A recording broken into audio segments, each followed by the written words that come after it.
no matter the location. From O-A-K-L-A to L-V, I'm a Raider.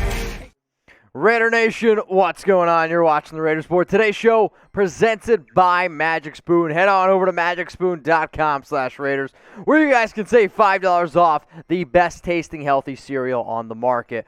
What you guys are going to see coming up here on today's show are the biggest winners and losers from today's game, and I'm going to go out and give around some grades for all the biggest winners and losers in today's Raiders up against the Rams preseason game. So the way that we're going to do this is, first, we are going to start with the best grades, the winners, if you will, in today's show, and then we'll go into the losers, the bad grades in today's show. So the first grade coming up here is Roderic, and some people are going to be like, B+. How is that a winner? Honestly, y'all, if you watch the game, there wasn't a lot of bright spots in this one. It was kind of an ugly football game. The reason why that Teamer is going to be one of my winners here is simply because he was flying all over the football field. He led the team with 8 tackles. He had a tackle for a loss. There were definitely some situations where he came up pretty clutch. There was also a special teams opportunity as well where there were some calls in this game where I was like, man, I get the referees are trying to be a little bit touchy-feely. But there was one call on special teams that absolutely just robbed Teamer here of an opportunity. But he was a winner in this game, according to me. Let's now go to Nate Hobbs, the rookie out of Illinois. He continues to impress. And when I really thought about a potential MVP, Hobbs' name got thrown out here, so I gave him an A- grade in this game. One of the only players that realistically did get an A grade. He was flying over the football field again. He did miss a sack in this game, which is one of the reasons why I couldn't give him an A or an A+. But again, 4 tackles, a tackle for loss, 2 pass breakups, and an INT. And his INT was impressive. So the Rams quarterback drops back to pass. Perkins throws up a freaking bomb, and Hobbs is back there tracking it like a center fielder. Goes up, gets it. It's actually the thumbnail of today's video, and was able to bring it in. When you see plays like that being made by a rookie, that's very inspiring. It's why he was a winner, and it's why I gave him an A- grade. Now, if you guys always find yourself looking for the latest news, rumors, the entire season, we got you covered here at the Raiders Report. Go ahead and subscribe, youtube.com/Raiders Report. I will also be 100% honest with you. I'm a little bit tipsy. Why? Because we did a watch party, over 50,000 views, and we had a hell of a time. So shout out to the nation. If you bleed silver and black, we're stronger together, so more subs equals more videos. Seriously, subscribe to the Raiders Report. Let's go to the next guy on my list here. It's Darius Philon, B+ grade for him. And when you look at the numbers here, he had a tackle. He had half a sack. What does half a sack look like? Go ask Lance Armstrong. 2 quarterback hits. But what I really like here, and I didn't quite document, was a blocked field goal. And when you look at the score, 17-16, if it wasn't for Darius Philon getting one of his big paws on a ball, the Rams would have made probably a field goal, and they probably would have went on to win this game. Last week, I didn't give Philon nearly the amount of love that he deserved. But you're seeing again that he's getting a lot of interior pressure. And earlier this offseason, I said that he was probably the 5th DT on this team.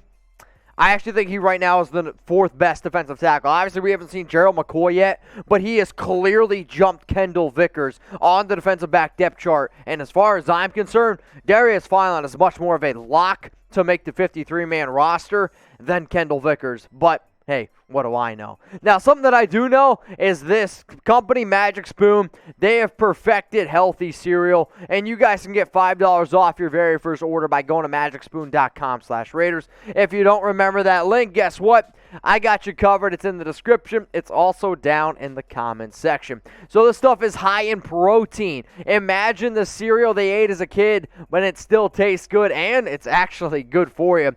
13 to 14 grams of protein per bowl, 4 grams of net carbs, 0 grams of sugar, and it's on average like 120 to about 170 calories per bowl. If you love the Cocoa Puffs, you got to go ahead and try the Cocoa. They got peanut butter, they got berry, they have all these amazing different kinds of cereal. What I actually recommend, though, is getting the Variety 4-pack. Get the Variety 4-pack, that way you guys can try a whole bunch of different kinds. But what I think I love the most is, if you got a sweet tooth, take a bowl of cereal right before you go to bed. Hell, you can eat it in the morning. You're not going to feel bad that you also ate one. And if you don't believe me that this stuff is that good for you, what I want you to do is go look at the cereal in your cabinet right now. Go look at the cereal that you have at home, and then what I want you to think about is all the nutritious things that I'm saying right here. You're going to see how clearly how much healthier Magic Spoon is for you and how the taste is not different at all. Go to magicspoon.com/Raiders. $5 off. Again, it's down in the comments. It's down in the description. Let's go to the next winner here on the show, Marcell Ateman. I'm going to give him a B+ grade. 2 catches, 45 yards, and a touchdown. Did the touchdown come late against backup? Yes, it did. But when you look at the entire preseason game, you're looking for players that can step up and make big-time opportunities when it matters the most. The game's tied 10-10. Nathan Peterman drops back to pass, looks left, and as soon as he looked left, it was an easy pitch and catch to him to Ateman. He comes down with a catch. It's a touchdown. Raiders go up 17-10, and it was ultimately the game-winning touchdown. And for a team that's still looking for players to make big plays, Ateman is a guy to keep in mind. The other reason why I put him on here, Keelan Doss had a bad drop. Ball clearly hit him in the chest on a back shoulder throw, and then Doss basically popped the ball up, and it was intercepted. Nathan Peterman had 2 picks today. One of them should probably be on more of Keelan Doss. And that's also why Marcell Ateman was a winner today. The last winner here, I'm going to give him an A- grade, Alex Leatherwood. He didn't really play too much in this football game, but on the Raiders' first drive, and even realistically on their second drive, they ran the football, and they ran it on the right side. It was right side, right tackle, right side, and it was just one after another after another. Why? Because Alex Leatherwood was playing really good. He was mauling guys, pancaking dudes left and right. I've loved what I've seen so far from him, and that was one of the biggest reasons why he was a winner in today's game. But go down in the comments section if you disagree with any of my selections. Who was the Raiders' biggest winner up against the Rams? Please let me know down in the comments. There was probably a few different ways you could go. I anticipate most people typing Nate Hobbs because of the interception from the rookie, but I will also say this. It was probably one of the more difficult games to go out and outright find a winner because it was such a sloppy and ugly football game from top to bottom. So when you have winners, it means you got to talk about the losers. And man, I love this team. I love the nation. I love the Shield. And anytime you talk about losers, it does kill you a little bit. But this is the opportunity where you need to go out and start just outright just naming dudes. The first thing here, the biggest loser, and I don't even think it's close, it was the backup offensive line. I don't want to just talk about Leatherwood. I thought he played fine. I thought John Simpson played a little bit better as well. Andre James didn't play in this one. Richie Incognito was battling a calf injury. Colt Miller didn't play in this one. I'm straight up talking about guys like Jared Jones-Smith, Lester Cotton, Ehringer, Nick Martin played shitty. Patrick Amahe, they were all terrible. There was so many opportunities here where Nathan Peterman is running for his life. Jared Jones-Smith gave up another sack. Lester Cotton gave up a sack. There was a play where Nick Martin got absolutely roasted. I am genuinely concerned if the Raiders lose an offensive lineman that they are going to be in a lot of trouble. With Richie Incognito having a calf strain, remember, he missed 14 games last season with an Achilles injury. If one of those top guys goes down, what I've seen so far from the Raiders' backup offensive lineman, it is an absolute spook show. I love Halloween, but I don't want to see a bunch of goons and goblins out there trying to block for whoever's trying to call a hike, because if it's Derek Carr out there, I'm just telling y'all right now, it's not going to be pretty. The next loser here is Rasul Douglas, and if you're going to be a box score hunter, you're going to be like, wait a minute, how can you give a guy who had 4 pass breakups, 4 tackles, how can you give him a D grade? I would say watch the game, because there were so many times in this one where Douglas was getting burnt, where he was giving up clutch catches. And yes, he had 4 tackles. Yes, he had 4 pass breakups. You know why? Bryce Perkins out of Virginia, the rookie, was targeting him left and right because Roderic was on the other side and Nevin Lawson was playing in the slot. All I'm saying is this. He did not play well, and Douglas was a player where, you could probably tell the frustration in my voice. When the Raiders signed him, I was like, this guy's going to make the team. He's a good player. Yes, he made a few key plays tonight, but realistically, when you think about all the cornerbacks on this Raiders roster, I wanted to see more out of Douglas, and I'm sorry, he was not good tonight. Point blank simple. Now, if you guys made it this far in the video, you can always hit me up on Instagram. Just crossed 21,000 followers because we had a hell of a live show and it was a lot of fun. But I want you guys to stay up to date on even more Raiders news and rumors. I do Raiders live, I was going to say watch parties, that's not right. Do Instagram lives as well. Bottom line, the easiest way to me to get in touch with all y'all is by hitting me up on Instagram at MitchellRen365.